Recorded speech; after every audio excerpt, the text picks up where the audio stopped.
Bismillahirrahmanirrahim. Assalamu alaikum.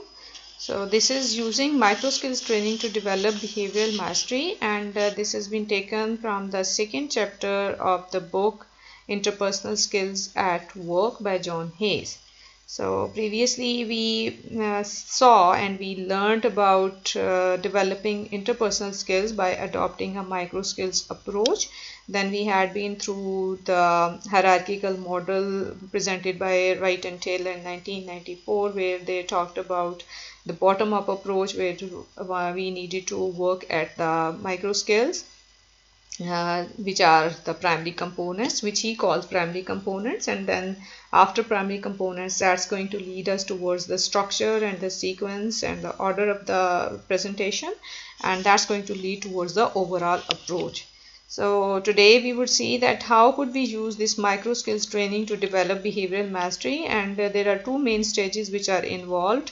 The first stage is developing conceptual understanding of the process of social interaction and the hierarchical nature of interpersonal skills. So that is a reference to the same thing which I told you, that is about Wright and Taylor's hierarchical model of learning and the micro skills approach, where he talked about the primary components, which are the verbals and the non-verbals, as well as the way we structure those verbals and non-verbals, and we present them in order to achieve desired outcomes. And the hierarchical nature of interpersonal skills mean that both of these, like firstly the primary components and then the structure and the sequence of those primary components, that's going to lead us towards developing the complex interpersonal skills or overall approach in Wright and Taylor's manner or style, as Honey referred to that. So firstly, we needed to understand conceptually about the hierarchical nature of interpersonal skills and what does micro skills involve. The second stage is concerned with using this conceptual understanding as a basis for developing skilled practice. So once we are familiar with this hierarchical nature of interpersonal skills and all that involves, that's going to lead us to develop a skilled practice. So what does this skilled practice involve? That involves taking action in every day in routine matters or in simulated situations.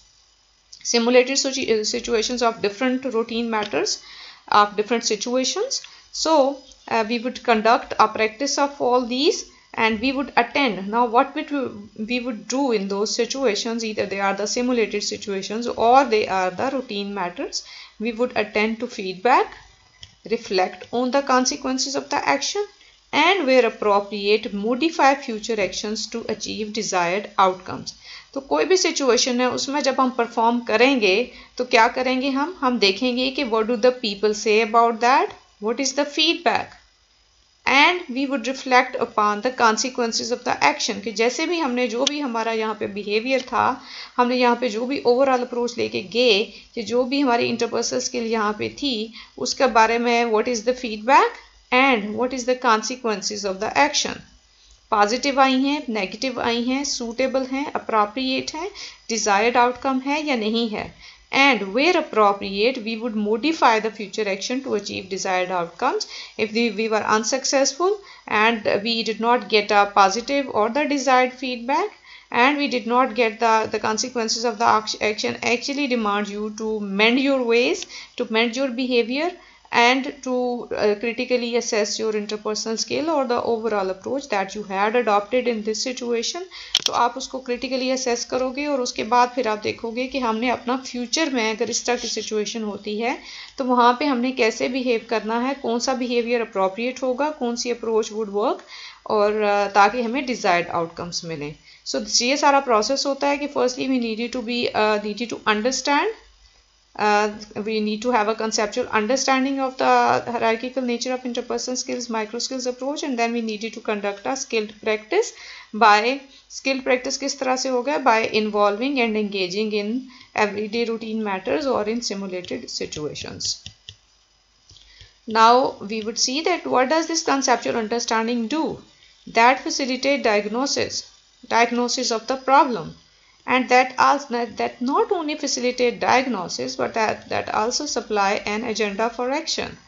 and that also help you to see that what appropriate action could be taken in this situation, because that offers a vision of what might be possible, providing a sense of direction and indicating that how we might need to act in order to steer a relationship or in order to get a desired goal. So, for example, in the opening of this chapter, we have been given the example of the managers who are unable to get the desired relevant responses from the interviewees, but they are unable to see that there is the issue with their own behavior. So, if they have this conceptual understanding, so that's going to help them to first of all see that the problem is with their own behavior and they needed to change it. They needed to come up with some other overall approach. They needed to come up with some other style. So that's if this conceptual understanding would help them by giving them by helping them to identify their own issue or their own problem, and afterwards that's also going to guide them to choose some appropriate style, some other overall approach or some other way of behaving that might have encouraged the interviewees to say more about themselves. So वो आपको facilitate करेगा कि आप diagnose करो अपना problem initially, और उसके बाद वो आपको ये भी बताएगा कि what might be possible in this situation. So models and theories of social interaction, they do not guarantee skilled performance, but they can facilitate it by alerting us to more effective ways of behaving. So models and theories themselves are not going to do, they are not going to make you perform skillfully in any situation, लेकिन वो आपको ये help कर सकते हैं कि you by giving them and by helping you to identify the problems, to diagnose your own problems and issues, or if there is some issue with your behavior, so they might guide you to come up with some other suitable or appropriate behavior keeping in the situation in order to come out as successful individual. Moving on, we would see that we could also develop behavioral mastery through experiential learning. Conceptual understanding is going to help us out, but there is also the experiential learning, which is a great source, and that's also going to help you develop a behavioral mastery, and that would help you to see that what kind of behaviors would be more appropriate in different situations. So initially that's something which everybody knows, that our behaviors are always purposeful. We do not act randomly in different situations. They are always purposeful. They are always guided by our values, beliefs, attitudes, and what do we think about ourselves, how do we think about ourselves, about others, about situations, and so on and so forth. So, क्या होता है फिर कि ये conceptual framework जो हमारा subjective theory of social interaction है, that provides the lens through which we view and interpret new information about the way other people react to what do we do and say. हम कहीं पे भी हमारा कोई भी experience है, in any situation we are behaving, तो firstly our subjective theory of social interaction that actually help us to assess the way other people react to what we do and say. That's going to help us to assess the feedback of the people towards our behavior, towards our approach, towards our style, and that also provides a basis for determining how stored information about past interactions will be applied to facilitate our understanding of current situations. So that not only is going to give us going to help us to assess the feedback of the people to what do we do and say, but that also is going to help us to have a recall of our previous experiences, of our past learning, that previously if we have had such kind of a situation, such kind of a problem, such kind of a feedback, so how did we behave and how we came out as successful individual.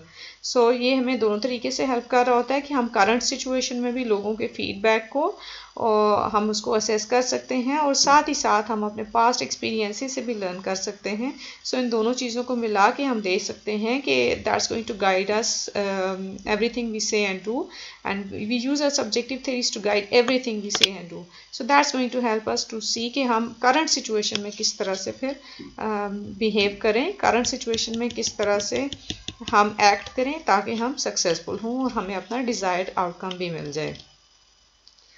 So it's possible, however, to encounter problem for which our subjective theory of social interaction does not provide an effective correction routine. So initially ये होता है कि हमारी subjective theory of social interaction is going to help us to assess the feedback as well as to have a recall of the past experiences. लेकिन sometimes और वो past experiences जो होते हैं उससे फिर that provides us a correction routine कि हम अपने currently how could we mend our behavior and how could we correct our style in order to get the desired outcome. लेकिन sometimes ये भी होता है कि हमारी subjective theory of social interaction does not provide an effective correction routine. क्यों?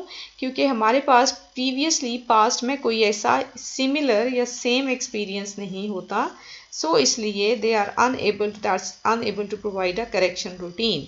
तो फिर उस केस में क्या होता है, the feedback signals a problem. Initially हमने असेस किया फीडबैक को तो हमें पता चला, हमारी subjective theory of social interaction ने हमें गाइड किया कि there is some problem, there is some issue, but the theory fails to offer a ready solution.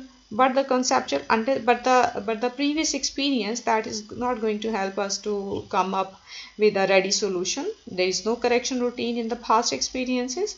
So ये mostly उन situations में होता है कि we may face with a situation we have never encountered before, कि कोई ऐसी situation जो पहले हमने face नहीं की हुई, या we have revised our standards and no longer prepared to accept the level of outcome that the existing correction routines deliver. तो इन circumstances में फिर हम क्या कर सकते हैं? In these circumstances, the feedback triggers a learning rather than a cueing activity. तो फिर हमारे पास सिंस कोई करेक्शन रूटीन नहीं आ रही, कोई क्यूज नहीं आ रहे कि हम कैसे यहाँ पे हम कौन सा बिहेवियर अडॉप्ट कर सकते हैं, तो फिर इसको हम एक लर्निंग रिसोर्स लेंगे, because that would be some new experience, and in that new experience what we are going to do, we would reflect on the feedback. We would search for more information to provide a better understanding of the problem, and we would adopt a trial and error approach to test the effectiveness of new routines. और इस तरह से ये फिर हमारा past experiences, हमारे experiences में इस तरह से इजाफा होता रहेगा कि जब अगर कोई नई सिचुएशन हम एनकाउंटर करते हैं, कोई नया प्रॉब्लम हम एनकाउंटर करते हैं, तो उसके साथ डील करने के लिए हम अपनी कौन सी वाली करेक्शन रूटीन लेके आएंगे या हम किस तरह से बिहेव करेंगे, तो that would be an addition to our correction routines. Here I want you to go through this experiential learning model, and this experiential learning model is developed by Leon, and he offers a 4-stage process. And what is that 4-stage process? The first process is engage in an experience, observe and reflect on the experience, interpret and make sense of the experience, and number 4, plan action to test the interpretation. So that's very much fruitful and important, that whenever you encounter any new situation, you are going to come up with these 4 stages.